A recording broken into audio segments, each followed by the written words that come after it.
The clock ticked past midnight. The silence of the night was broken only by the distant hum of the city, a stark contrast to the eerie stillness around Jake. Jake shivered, clutching the warm pizza box. The cold bit into his skin, making him wish he was anywhere but here. Another delivery, another dark road.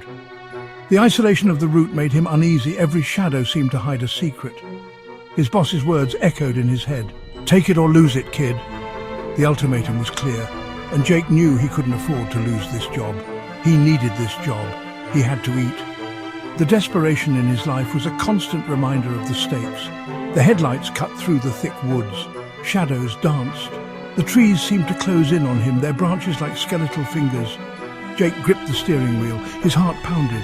Every nerve in his body was on edge, anticipating something he couldn't quite name. He just wanted this shift to be over. The fatigue was setting in, making his eyes heavy and his mind foggy. He had a bad feeling, the kind that gnawed at his gut and whispered that something was terribly wrong. His headlights hit a crumbling building. Boarded windows stared back. The place looked abandoned. Yet it was the address he had been given. The address matched. This was it. He parked the car, the engine's hum dying down, leaving an unsettling silence. He wished he had said no. The regret was palpable, a heavy weight on his chest. This was a bad idea. Something felt very wrong.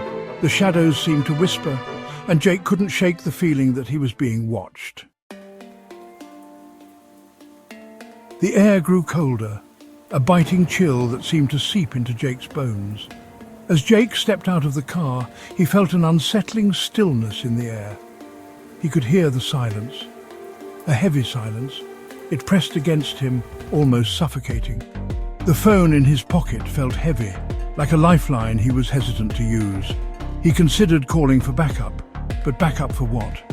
The unknown loomed large. Taking a deep breath, he walked toward the building, each step echoing in the stillness. The smell hit him first, a rancid odor that made his stomach churn. Musty, like something long dead, forgotten by time. Each step felt like walking into a nightmare, the darkness closing in around him. He wanted to turn around. He should turn around, but something compelled him forward. He raised his hand to knock, his heart pounding in his chest. His fist collided with rotting wood. The door creaked open, revealing darkness within. Jake froze. Nobody should be living like this. The decay was overwhelming. Nobody would be living like this. The place felt abandoned, yet something was off. "Hello?" Jake's voice cracked. The silence answered him. He peered into the darkness. He took a hesitant step inside. The smell intensified. He fought the urge to vomit. Movement flickered in the shadows. Two eyes, wide, unblinking and hungry. They stared at him from the end of the hallway. They were reflecting the light from outside. He could see nothing else. Jake stumbled back. The pizza box slipped from his grasp. He didn't take his eyes off the eyes. His blood ran cold. He knew he was in terrible danger. He needed to get out, now. Section 4, Flight and Despair. He turned and ran. He ran faster than he ever had. The car door slammed shut behind him. The engine wouldn't start. He tried again and again. Nothing. A scraping sound. He looked back. The figure was closer. It was smiling. A slow, deliberate smile. It knew he was trapped. He was at its mercy. He threw the car into neutral and fumbled for his phone. He dialed 911. The figure slammed against the car window. He screamed. The call connected. Section 5. Silent screams. 911, what's your emergency? The voice on the other end was calm, professional. But Jake's mind was anything but. His heart pounded in his chest, each beat echoing in his ears like a drum. Jake sobbed, trying to catch his breath. His hands trembled as he clutched the phone, his knuckles white. He could barely form the words, his voice breaking with fear and desperation.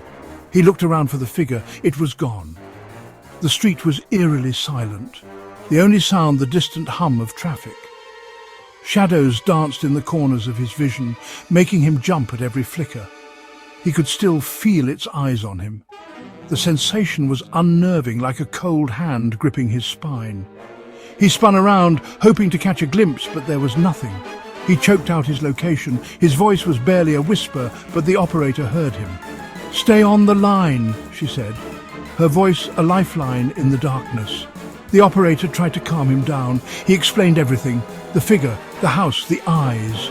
Each word felt like a weight lifting off his chest, but the fear remained. The figure, the house, the eyes. They haunted him even as he spoke. The operator's reassurances were a small comfort, but he couldn't shake the feeling of being watched. The operator assured him that help was on the way. The police found nothing. They searched the area thoroughly, but there was no sign of the figure. No figure, no footprints. The street was as empty as it had been before, leaving Jake with more questions than answers. Just a set of homemade spike strips near where his car was parked. It was a chilling reminder that someone had been there, watching, waiting. Jake quit his job the next day. The fear was too much to bear, and he couldn't face returning to that place. He still sees those eyes in his nightmares, he always will. The memory of that night is etched into his mind, a permanent scar that time cannot heal.